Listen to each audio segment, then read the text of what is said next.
Welcome to LOA Today. Walt Thiessen and life coach Wendy Dillard here. Today is Thursday, September the 20th, 2018, 4 p.m. Eastern Time, your second daily dose of happy for the day, and we hope your day is going as well as mine's going. Mine's been a nice, comfortable day, which is kind of unusual around here. I'm enjoying the fact that the stress level is relatively low and the weather is relatively nice and comfortable. We got the house open. It's like, this is a good day. I mean, it's not like I even have to work for this one. This is a good day. How's your day going, Wendy? My day is going awesome. It's been very lazy. I've gotten a lot of sleep, a lot of contemplation. Oh, nice. And just really focusing on the joy of my life. That's a really great thing. That's fabulous. Well done. Congratulations. We're done with the show. Okay. Well, why don't we just stay on just to see if we can help bring some other people into the same joy. Oh, that's right. We're supposed to do that, too. I forgot. Oh, how could I have forgotten? Oh, yes. No, I'm just kidding. Of course, that's one of the main reasons we do this show, because we want everybody to be in that better feeling place. And it's one of the motivations. I think it is for you, too. It's one of my biggest motivations for doing the podcast. I mean, yes, I love doing it. But, the idea of being able to help as many listeners as possible and bring more listeners in to help them and getting everybody into a higher vibrational state, whoa, that's really appealing. That's like super appealing. So for those that are interested in getting a piece of inspiration or getting encouraged to feel better, stay tuned. Hang on. Hang with us for the rest of the hour, and hopefully you'll receive something that will make you really glad that you did. That's true. And it's going to be an interesting hour. I don't know what else to call it, because we're taking on one of those challenging topics, one of the topics that you don't normally hear much about when you're talking to somebody about law of attraction. But, of course, we don't shy away from stuff like that. We go after the tough stuff, because we're going to be talking about victimization. And that's not one of those really pleasant ideas, but it is something that we have to understand how to avoid, isn't it? If we're to, really attract the stuff that we want to attract into our lives. Well, we have to at least avoid allowing ourselves to own being a victim. Yes, that's what I mean. I don't mean avoid the subject here. Right, exactly. It's one of those things that's also hard to describe, too. This is what we're trying to do here today, folks. But well, and, this came as a follow-up to what we were talking about on Tuesday. And I know I had ended the show by talking about somebody that we had taken into our home, right, who was a friend of ours, and who came to us because, or in other words, he was willing to come and stay with us because we were putting a roof over his head and food in his mouth and giving him kind of a respite from his life. But it was kind of with the understanding, and we did verbalize this, it was with the understanding that he would be open to receiving some new information, because as a life coach, this is what I have to offer. Mm-hmm. And I could help him go through some personal transformation so that he could actually improve the quality of his life, so that he could exit our home better than when he came. Yeah, which is a phenomenal offer. And over the course of maybe 5 years, he came and stayed with us twice because he was in a really desperate, down and out kind of situation. And the second one ended with him telling me he didn't respect what I did. He didn't even believe in it. He thought it was stupid. And based on that, I said, then there's no reason for you to stay here. You can leave now. And he did. Within the next 15 minutes, he packed his stuff up and he was gone. Mm-hmm. And that's what caused you to, say, hey, let's follow up on this on our Thursday call. Yeah. So I just thought I'd set that up with, that was the background for where we are today. Well, I'm glad you did, because when that little bit of story was, I'm not sure if it was done, but when we got that far in the story on Tuesday, it really nailed home for me just there are so many ways that we set ourselves up in life. I mean, he had particularly demonstrated it. He set himself up. I mean, he did it deliberately. I mean, it's pretty clear that he was kind of gaming the system a bit to have a place to stay for a while. And then finally his bluff got called and he was no longer able to game the system anymore. True. And I've known people like that. I think all of us have known people who behave that way, who think that way. And it's one of those things that's both perplexing and of concern and just plain startling. Like, how do you live that way, first of all? And if you're dealing with somebody like that, how do you deal with somebody like that? because you certainly don't want to get kind of trapped into that kind of situation where you're helping somebody and you find out he doesn't really want to be helped. He just wants a free lunch. Mm-hmm. Well, and just to kind of reiterate a little bit of what I said on Tuesday, what came out of that experience for my husband and I after the fact was a very new, clear awareness that not everybody wants to feel better. Yeah. On the surface, it appears that everyone wants to feel better. And even on the surface, he said he wanted something better. But I truly believe that our behaviors are bigger indicators of what we really desire. Mm-hmm. Well, okay, maybe that's not even fair, because I think what we really we all desire goodness, and that's what, even unconsciously we send rockets of desires, out into the universe saying we really want something better. But if we don't ever focus on the better, if we don't really focus on how we really want our life to be, then the universe cannot send it to us. It's out there, it's available, but the universe can't send it to us. I think that's true. I think it's also true, though, that there are some people who really, actually, I would say almost everybody, at one point or another in their lives, if they're doing something or behaving in a certain way that is contrary to their own greater intentions, so to speak, their behavior still represents what they're thinking. It represents what they're feeling. Definitely. So I mean, there is that part of it. It's a big chunk of the whole picture. Well, and that kind of causes me to want to clarify the idea that what we desire consciously may be different than what we desire under the surface, in the unknown, in the unaware part of us. Right. And reconciling the two is found by getting a connection with our feelings, because our feelings will help us with that gap when one part of us wants something and another part of us seems to be undermining it. Mm-hmm. But that's probably for a little bit of a rabbit trail that either we can do at another time or later in this conversation. Okay, well, we'll make a note on that one. So let's go back to what you were saying. I mean, how do you want to attack this subject, so to speak? Because this one has a lot of different possible paths to go on. Well, you were the one who wanted to follow up, and I have a feeling you, in this arena, because we've kind of talked on this subject before, kind of have a specific way you perceive the collective consciousness thinks on this subject. So can you take it and start? Well, I'm not sure if I know how the collective consciousness thinks about it. I know how I think about it. And well, let's start there. Yeah. I mean, I know, I have known people in my life who behave that way. And they can be, there have even been situations where they've been relatively close. And it's been confusing. Close to you? Close to me, close to family, close to people I know. Okay. Yeah, I mean, fairly close to home in a sense. And so outline what that looks like from your perspective. Oh, geez. If I were kind of describing a generic person, it would be somebody who, let's describe it from like a social perspective, the way we tend to generally look at people. It's somebody who would be described as a ne'er-do-well, can't really hold a job very often, often has some sort of a substance abuse situation, often they'll get themselves into trouble one way or another, either in a small degree or a large degree, either criminally or just in terms of relationships with family or friends or whatever. I mean, it's the person who is the consummate trouble, the consummate problem. The one who seems to have trouble accepting responsibility for their own lives, and they're the kind who often will just not be able to hold down a job, and they'll insinuate their way with somebody in order to have a place to live, and it's like this. It's almost like it's almost an underground way of living. Basically getting by on the graces of others to whatever degree you can do that. That's the kind of person that I'm talking about, and I've known a few like that, and they perplex me. Because I don't understand why anyone would want to live that way, first of all. And yet, having conversed with some of them, they seem to like it. And I don't understand it.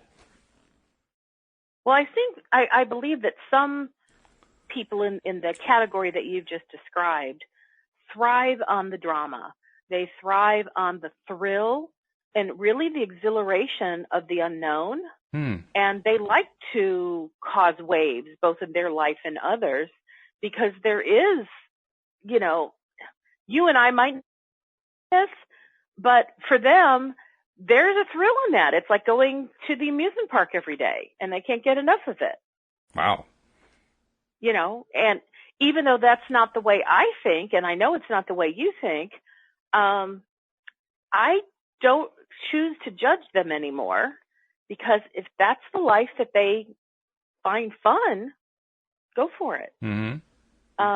Like, just as an example, I know that it had come to my attention through the news or through, I even think Oprah did an episode on this one about homelessness. There truly are some people that would prefer to be homeless because they feel such a sense of freedom.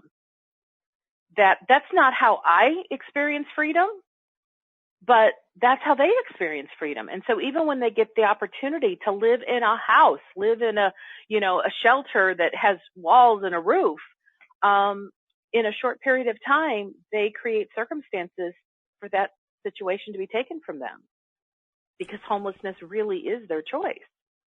And the interesting question for me there is, when they create those circumstances, are they doing it consciously? Or is it just because they have a behavior pattern that just kind of plays its way out and they don't really know it's going to go that way, but it does? I think it's both. I know the one story I'm thinking of, the person was being interviewed, and he said, I would so prefer to live without a shelter, because I do love the freedom and I love the variety that I experience every day. And there was more to it, but, more conversation. But that was what I took away from it. And I went, wow, it is so fascinating how people think so differently in life. Yeah. Oh, yeah. Very differently. But in terms of victimization, well, there are those who we know have been, in a sense, victimized because we see the outward crime or abuse that has been bestowed upon them. Right.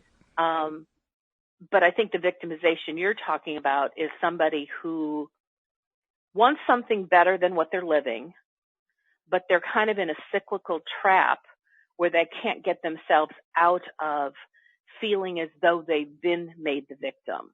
That's certainly one kind. Yeah. I would say that actually, from my viewpoint, I'm seeing like a range of victimizations.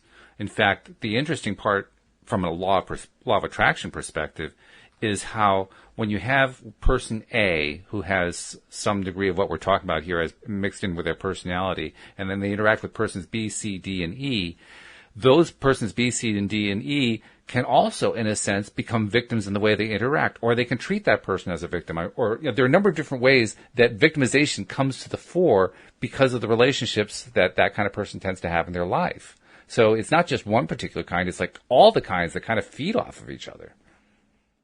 Well, and bottom line, to feel as though you're a victim, I believe it comes down to one thing, which is you choose to relinquish being the owner of your life and taking responsibility for not only what you do, but how you think, which in turn is how you vibrate. And that's what law of attraction responds to. So that person who was interviewed on TV, you think that even though he was expressing his vision of what it is to be free, he was relinquishing control of his life?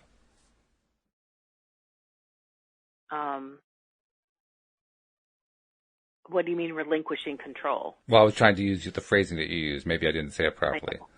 Okay. I think I'm asking to find out. I'm trying to find out what you think, actually. I'm trying to get to where you're getting to with it. So with the guy on TV, are you asking, do I think that he's being responsible for his life? I'd say yes. That's certainly part of the question, yeah. Yeah. I believe that he is choosing the life that he lives consciously, with deliberateness. That even though you and I might see homelessness as not the way we want to live, he may not know that there's another way that he can not be homeless and still have freedom. But I believe from, what I saw in that one small, situation with one individual, what I heard was if he had a choice to have a house or be homeless, he felt there was more freedom, which was his huge value, to be found in being homeless because he thought that, his idea was if you live in a house, you have to have a job or you have to find a way to create some kind of substantial income to keep paying the rent or the mortgage. And he found that to be a rat trap, just, like the hamster wheel. Like to him, he thought a job was not being free. Paying bills to him was not being free. And so this was all, based on his viewpoint. And, I don't think there's anyone here who can truly judge him, anyone can judge him, but I don't judge him for the fact that he's going after what he desires, which is freedom, and he's living it. So do you see him as being, let's ask two questions here. First, do you think he sees himself as a victim? And second of all, do you see him as being a subconscious victim without realizing it? One, I don't think he sees himself as a victim. And no, I don't think unconsciously he's a victim either. Okay. The fact that he's very aware of what he's choosing and he's enjoying it and he feels happiness in his life, why would he want to do anything different? I mean, most of us are so desiring the feeling of freedom to experience that emotion on a regular basis, and he already has it. He just found it through a vehicle that most of us would abhor. Most of us would find disgusting or distasteful or like no way on earth, or we would feel like we were in hell if we were living in those circumstances. Right. But here's a man who truly found joy in it. He loves to talk to people. He was a people person, by begging for money. He got to connect with people every day. He actually saw the goodness in humanity because of all the people that were contributing to his lifestyle. And he wasn't hungry. He was able to collect enough funds during the day to eat every single day. That was something, he enjoyed that process. So that leads me to the next question in my mind, which is, okay, if he doesn't see himself as a victim, and you're saying, no, you don't think even subconsciously he's a victim, then what does it say about the rest of, or not the rest, but those parts of society that sees him as a victim of his poverty and of his homelessness and so forth? How does that all fit into the picture? Well, that's their judgment. That's their lack of acceptance that people have choice. That's their projection that he should want what they want. And it actually causes the person who has that judgment to feel bad. Judgment never feels good. And by judgment, so I want to make sure I clarify here. I think most people probably understand what you mean by judgment. I have a slightly different definition for most people, so I want to clarify. The judgment here, does that include some level of blame or guilt or something along that line? No, I look at judgment as when somebody judges this man for the lifestyle that he has chosen and the way he's gone about choosing it, they are saying he is wrong and they know something different and better. And when we use our opinion to say someone else is wrong, that to me is judgment. Okay. So, and I look at this man's choice and go, it's neither wrong nor right. If it makes him happy, who am I to say there's anything wrong in it? Okay. I'm stumbling here because I'm trying to digest what you're saying and totally grok it, as Robert Heinlein would say. Have I taken you down a moral dilemma? No, not so much a moral dilemma, more like a verbal dilemma. I'm trying to sort the words out so that I understand what your meaning is. I think what you're telling me is that when people are looking at him and looking at what his situation is unfavorably and thinking that he should be in something else entirely, their judgment, as you call it, as you term it, is, I think you're saying their judgment is tinted by some sort of a guilt or blame thing, but it doesn't need to be, or it shouldn't be. Tell me if I'm right or wrong. I'm not sure if I'm framing what you're saying correctly. I don't know that guilt or blame has anything to do with it. What I am saying is that anybody who looks at his scenario and has the opinion that what he's doing is living in a way that is wrong, or inappropriate or bad, that individual is making themselves not feel good when they're thinking that thought. And therefore, it's up to the individual who's placing the judgment on the homeless man. That's their issue. That's their business. It's not about him. He doesn't need to change what he's doing for them to feel better. So let me clarify a little further here, because you did describe this hypothetical viewpoint as being that his situation is bad or wrong. That doesn't include some element of blame or guilt or some sort of negative emotion attached to it? That's where I'm tripping up. Well, I don't even know where that's coming from. So explain where the blame or guilt would be. Well, whose it is and what does that look like? I don't know specifically whose it is. I'm just saying that in general, whenever we use the term bad or wrong, there's usually some kind of a moral judgment attached to that. And a moral judgment usually has some kind of negative emotion attached to it. And that's why it sounds like you're separating them, and I'm not quite understanding why you're separating them. Separating what? Separating the negative emotion from the judgment of wrongness or badness. I didn't separate those. I said that when somebody does view somebody as bad or wrong, there is a negative feeling that's associated with that. Oh, I'm sorry. See, that's where I was completely missing it. So, okay. Yeah, but I'm not saying it has to be blame or it has to be guilt. I don't know what the negative feeling is. I just know it's negative. Oh, no, I was just I was listing those as possible negative emotions. But my point is it was a negative emotion of some kind. Yeah. I mean, I can tell you, I have someone in my family who, if they saw a homeless person who was on the side of the road begging for money, their judgment would be, go get a job. That's what they would be thinking as they see that man as their, because we all have experienced it where we're driving in our car, we come to a red light, and there's a man with a cardboard sign. Mm-hmm.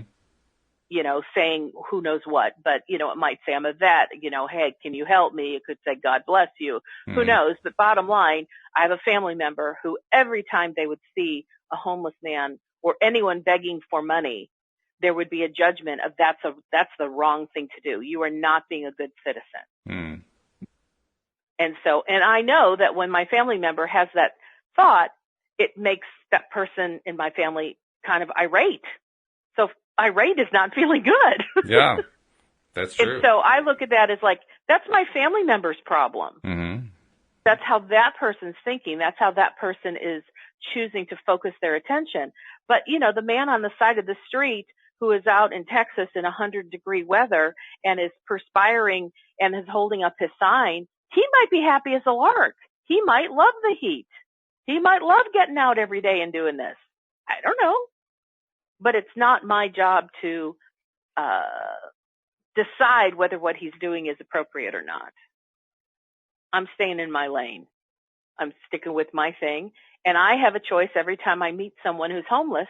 Do I choose to help support their lifestyle by giving them money or not? And there are times I have, and it has felt really good. And there are times I haven't, and it's felt really good. It's interesting because my own experience when I encounter people like that is discomfort no matter what I do. And I'm not even sure I can tell you why I feel the discomfort. I can. Okay, tell me. Let me hear it. Whatever you are thinking at that time is causing the discomfort. Okay. Negative feelings always come from thoughts that you're thinking that are not the same as how your inner being thinks. Okay, well, that much I agree and I understand that. That doesn't mean I understand why it is that I'm disagreeing with my inner being. That's what I'm alluding to. I'm alluding to the fact that the clarity is you don't know specifically what you're thinking. Yeah, in that sense, yeah, right. Yeah, I don't know where that feeling is coming from. I can tell you that there does at times feel like there's a bunch of factors in place, like there's a societal expectation, and then there's how I would feel about it, and then there's how somebody I'm with feels about it, and there's this whole mishmash of different influences going on, and there's a part of me that's saying, I don't know which way I want to feel about this, but none of them feel good. So what I heard you just say is that you are looking to the peanut gallery that's inside your head, occupying space, and they're all telling you all their opinions, and you're looking to them to determine how to make a decision whether to help this homeless man or not, or the person with the sign. I look right? In some ways, I do look to them, to that peanut gallery, because, and this goes back to my original question and my original supposition, I don't know what to think about them. I don't know what to think about what they're experiencing. I know I wouldn't like it myself, but I really don't know what to think about them. I mean, you say that they're enjoying it. You say that they're feeling a sense of freedom. I don't even know what to think about that. No. I'm not saying they are. I'm saying that one particular man in the that one particular man. Yes. Okay. Yes. Sorry. I don't know how the rest of them are. Sorry, I didn't mean. I painted too broad a brush, but my point is, I mean, you did see that much. When I look at any person like that, I am just plain perplexed. I don't know what to do with it. Well, so here's something, and it kind of gets us back to victimhood a little bit. I tend to encounter people who are asking for handouts at the gas station, at least. And I think maybe that's a nicer way in Texas to do it, only because you're under a little bit of shelter. That's my opinion. But anyway, I've had people ask me, for help at gas stations, and sometimes they have a long story that they want to tell me, and it all ends up with they need to put gas in their gas tank to get home or to get to someplace. And there's some times that, I use my emotional guidance system. I use my intuition. I use the feeling I have from inside. I kind of tap into who they are and what they're telling me. And does their story feel congruent with what the vibe is that I sense from them while they're telling their story? Mm-hmm. Okay. Is that making sense so far? Yeah, I think I kind of do the same thing. Okay. Because I believe that true communication is where we are completely congruent in what we're saying and what we're really thinking while we're saying it. Mm-hmm. And that's kind of like a con artist is thinking one thing, but they're telling you another. Mm-hmm. And people who get easily conned by a con artist, it's because they're not being discerning as far as the person's communication. But someone who doesn't get conned and can call them on it and go, you're a con, and they walk away, it's because they recognize there's something that doesn't feel right about what he's saying. Yeah. Yeah, and yet I can also say honestly that there have been times where I guess I've been conned. Maybe I'm gullible or whatever. But there have been times where I thought that somebody who was in the exact situation you're talking about, they got a cardboard sign, they're asking for help. And there have been times where everything seemed congruent to me, and so I would give them help.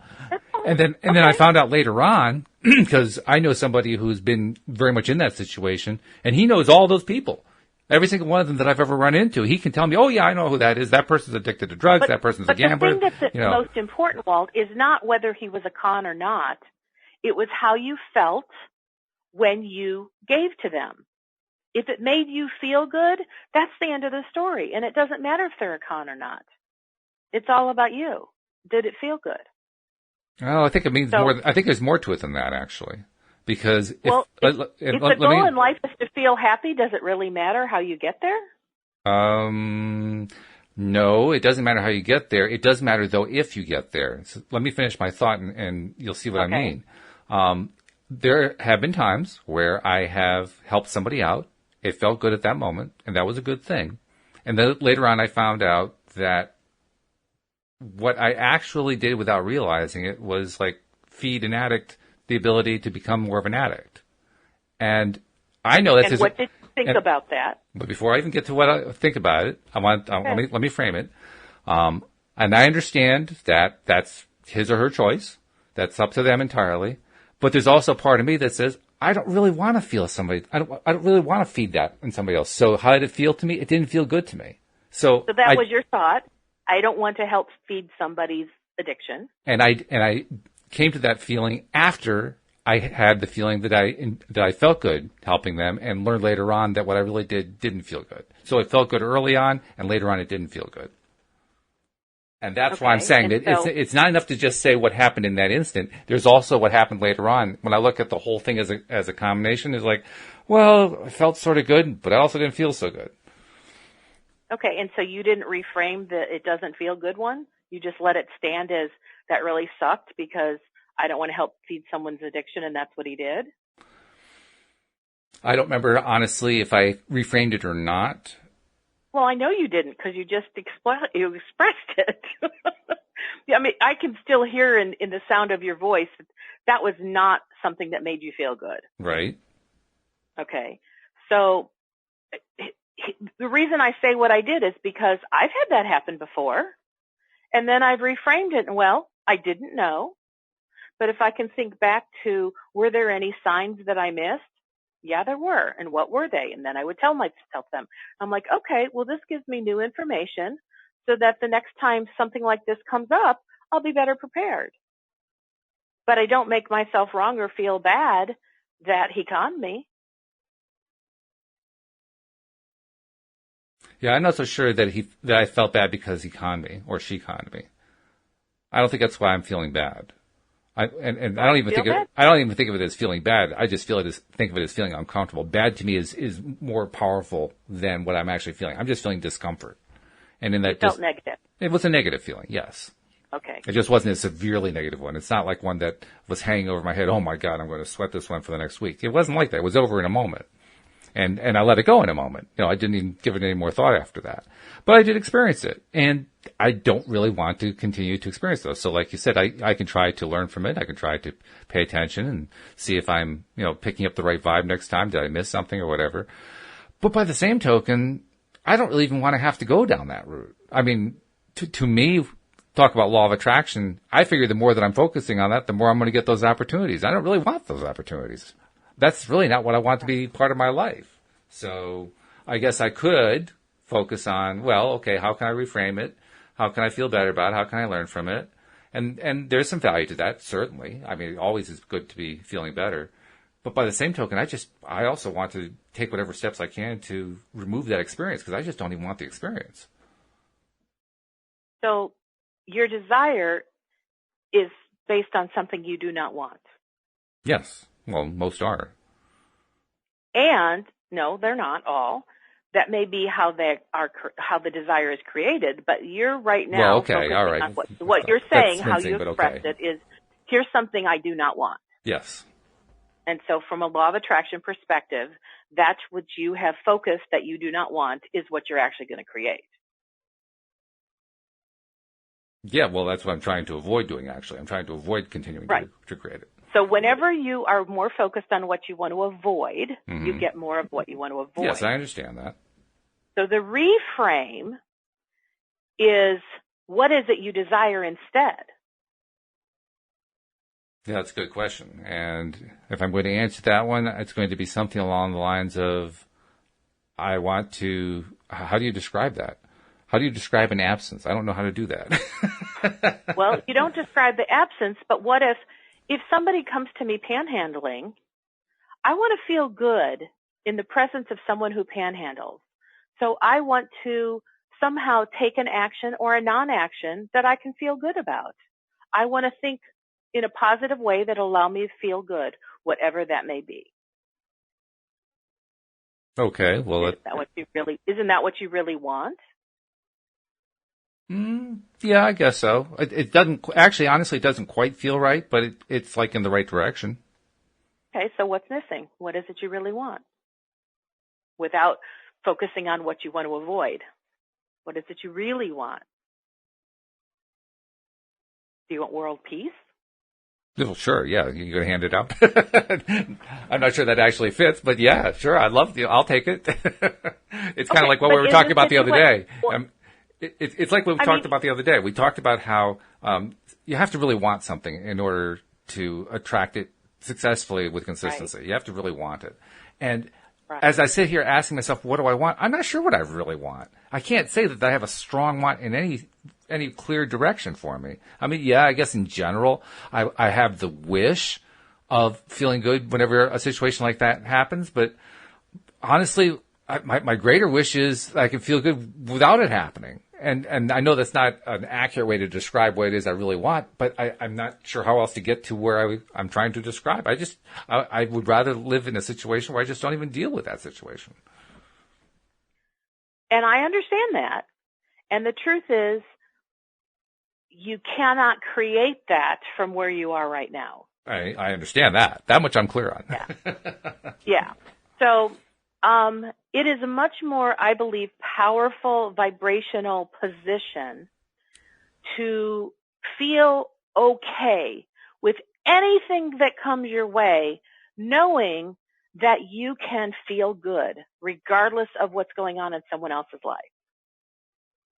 That to me is a very powerful position because I have such a level of control over my responses to the things that happen in life that something really unpleasant can be in front of me and I don't lose my joy. That's certainly the ideal.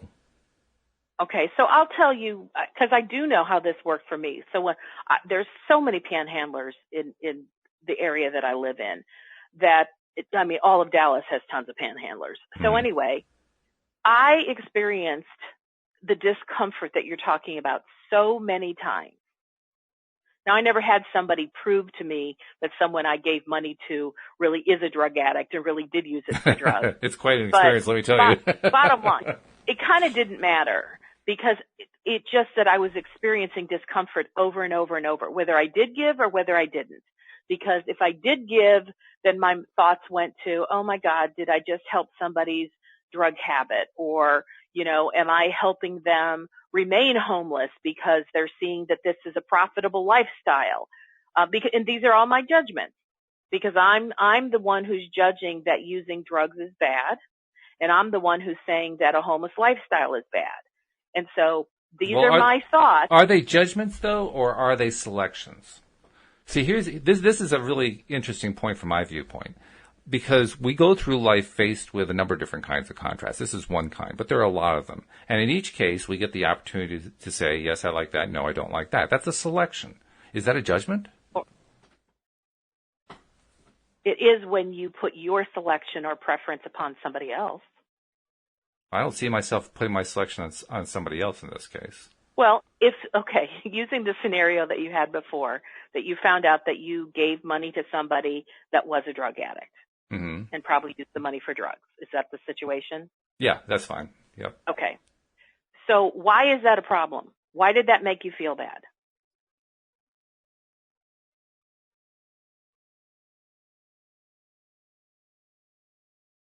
My initial reaction is I just don't want to just give money to somebody like that. I might want to help them out. What's wrong with him using drugs? Why is that a problem for you?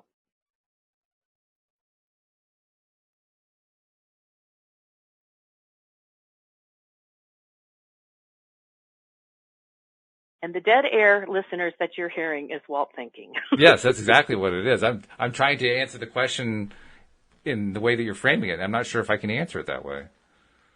Well, what do you think about illegal drugs? Well, I don't care about the illegality of drugs. Okay, what do you think about drugs? If it made you feel bad to learn that this man used it for drugs, was it because his cardboard sign said, I'm hungry, I'm going to use the money for food, and he used it for drugs instead, and he lied to you? I think it's that I don't like experiences that I had in the past with drugs, and I don't want to have anything to do with them again, and I don't want to be part of having anything to do with them. Okay. So you were going way beyond the fact that you gave him money, and you were putting all sorts of other meaning on your gesture of giving him money. Well, I'm not sure if I'd call it other meaning, but that it's certainly meaning that's meaningful to me. Yeah. Okay. Anytime that I'm making any kind of selection in the face of any kind of contrast, I'm doing it based on what's meaningful to me. That this seems to be very similar to that. It seems to be the same thing. Okay. But in the gesture of giving him money, did that feel good initially? Initially, it felt good, yes. Okay. And in the moment that you gave it to him, did you feel like he was going to put that money to a use that you approved of? I don't think of it as approval.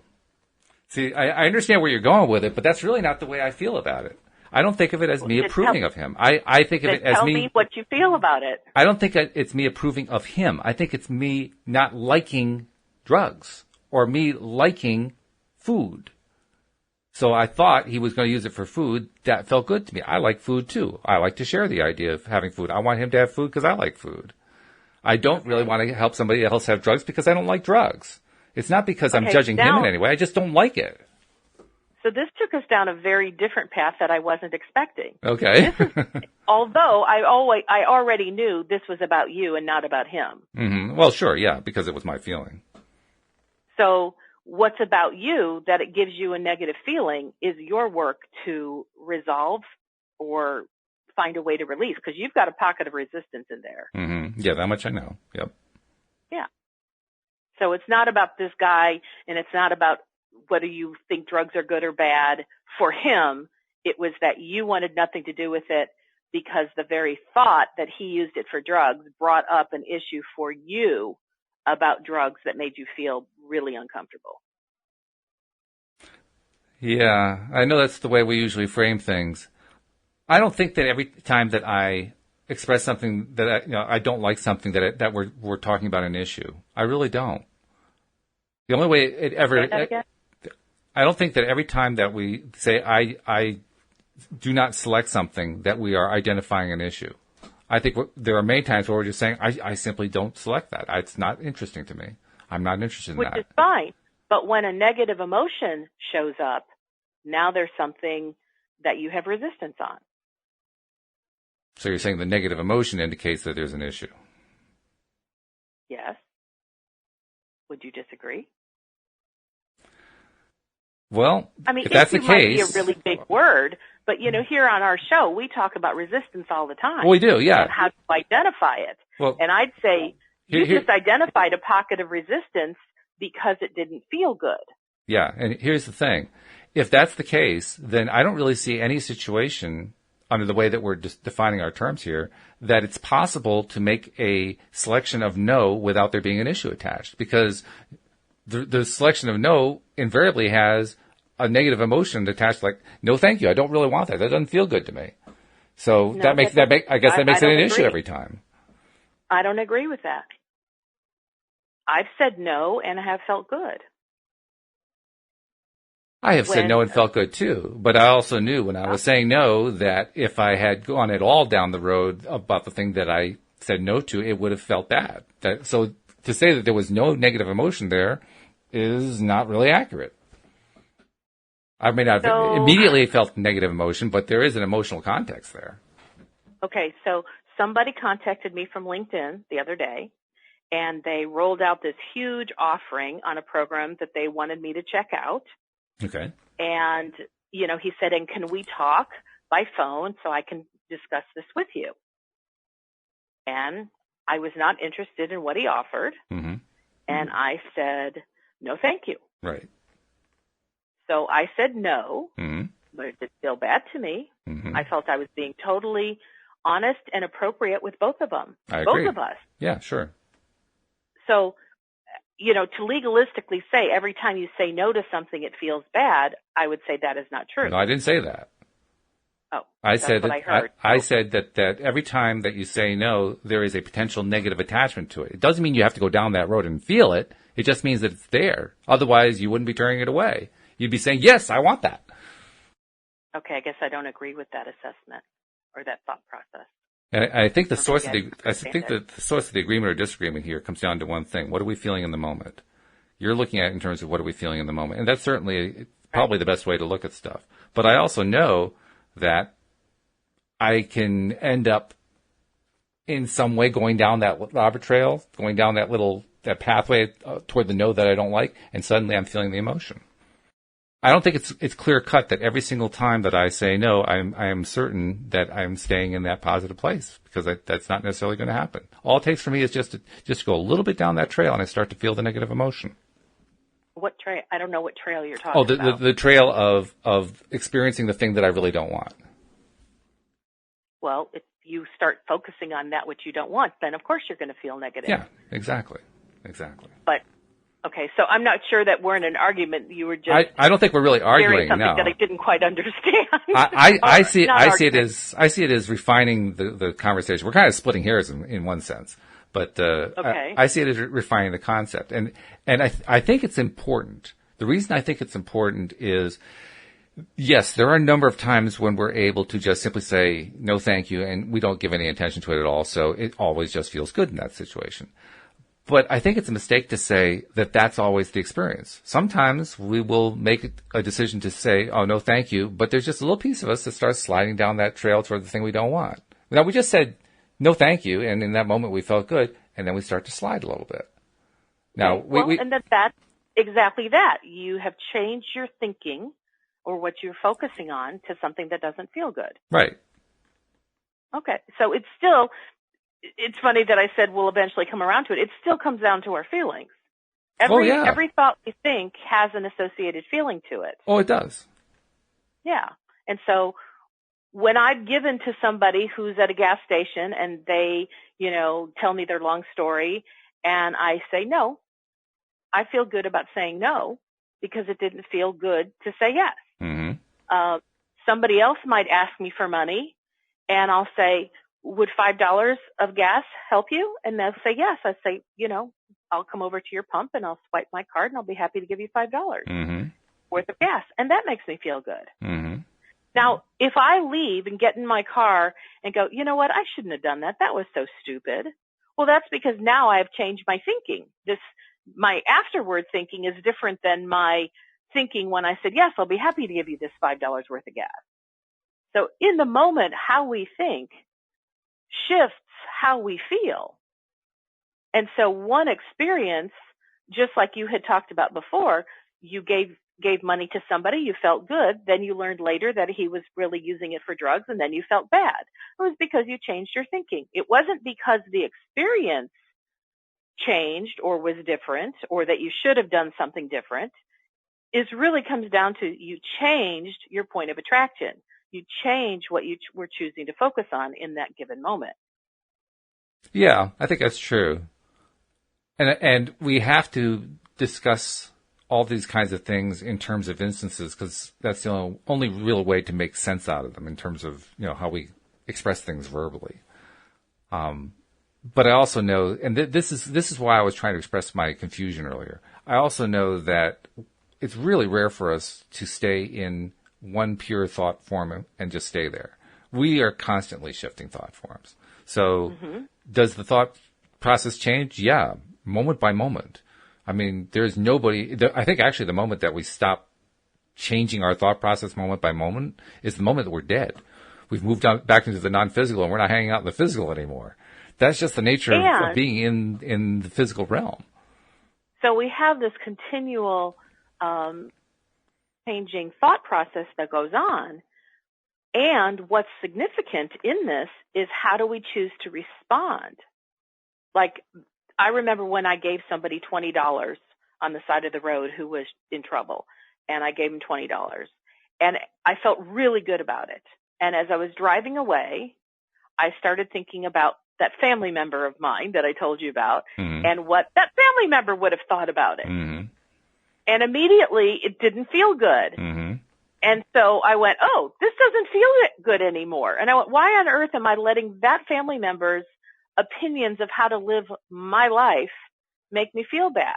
So I immediately pivoted and went to my thinking of it felt so good to gift this woman $20. And I started thinking about, well, what if I was in help or in need of help and on the side of the road? It was kind of an off the beaten path. And it's like the very fact that I drove by her, she was probably just thanking her lucky stars that someone showed up because it was not a path that many people would drive down. And it made me feel good for like 2 days. That was something I wanted to milk. I'm like, it felt good to be generous. Wow, I love this. I didn't realize how much giving up $20 would make me feel good. I'm not a hoarder of money by any stretch of the imagination, but I'm also like, I think of one of my sisters as like the most generous person on the planet. Mm. If she had $2 to her name, she'd give me $2 if I needed it and would start working on a campaign to get me more. Wouldn't worry about her own concerns. I mean, this is how generous she is. And I just started thinking about, wow, I wonder if this is how my sister feels. This is so cool. Well, no wonder she loves being generous because it feels so good. And I milked it for 2 days. That's a good point, because certainly that's giving you an insight to her perspective. And it sounds like it's a very reasonable connection. Like, yeah, that probably is her perspective to some significant degree if she's that generous. But the truth is, the woman who I met on the side of the road, to which I gifted $20, that was her role in my experience. She just happened to be an object of somebody in need, giving me a point of decision to help or not to help. I made the choice to do so. And then that was all about me. It wasn't about her. It was all about me. Well, does that make sense? Truthfully, everything is about me. Yeah. So, I mean, it's not like it's a distinction to be made that, stuff is about other people. In all cases, every experience I have is about me. Right. And so if we go back to the topic, which has to do with people who choose to assume the victim role, that's all about them. I have lived the victim role. I'm not there anymore. I may have it in certain pockets of my life that I'm not yet aware of. But I guarantee you if I find it, I will flick them away because I don't like to be in the role of victim. But when I was in the role of the victim, I was powerless. I was angry, but I was blaming everybody else for what wasn't working in my life. It was my job's fault. It was my boss's fault. It was my husband's fault. It was my mother's fault. It was my sister's fault. It was the cashier's fault. Everything that didn't go right, it was somebody else's fault. And it made me feel very powerless. And that's what victimization is really all about. It's all about feeling powerless. And learning how to assume the responsibility for my life and even the people I interact with, and even the people I interact with behaviors toward me and to me, when I was willing to take responsibility for everything that affects my life, I began to feel more powerful and I began to be powerful, and it started to change the responses that I had to people, places, and things.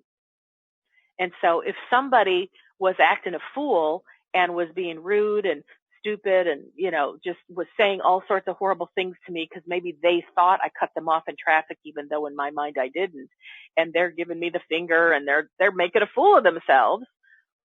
In the past, I used to go, well, it wasn't my fault. I didn't do anything. What's your problem? And it would make me feel really bad. And it would set me on a negative course as I was heading off to work and, I had a bad day. But that's not who I am anymore, because now if somebody's doing all that, I'm like, wow, they must be in a lot of pain, or they must feel that they're a victim because they thought that I victimized them, because they thought I cut them off. And you know what? Maybe I did, but I wasn't aware at the time. And all of a sudden the lane ran out and I had to do something, or I'd hit a brick wall. And they're all mad. And I'm thinking, we're both alive. It's all good. But when I'm feeling good about whatever my thoughts are, that's me taking powerful control of owning my reality and knowing only I can make me feel good. And I'm not going to let this fool who's, giving me the finger and screaming obscenities at me make me feel bad, because that's about him.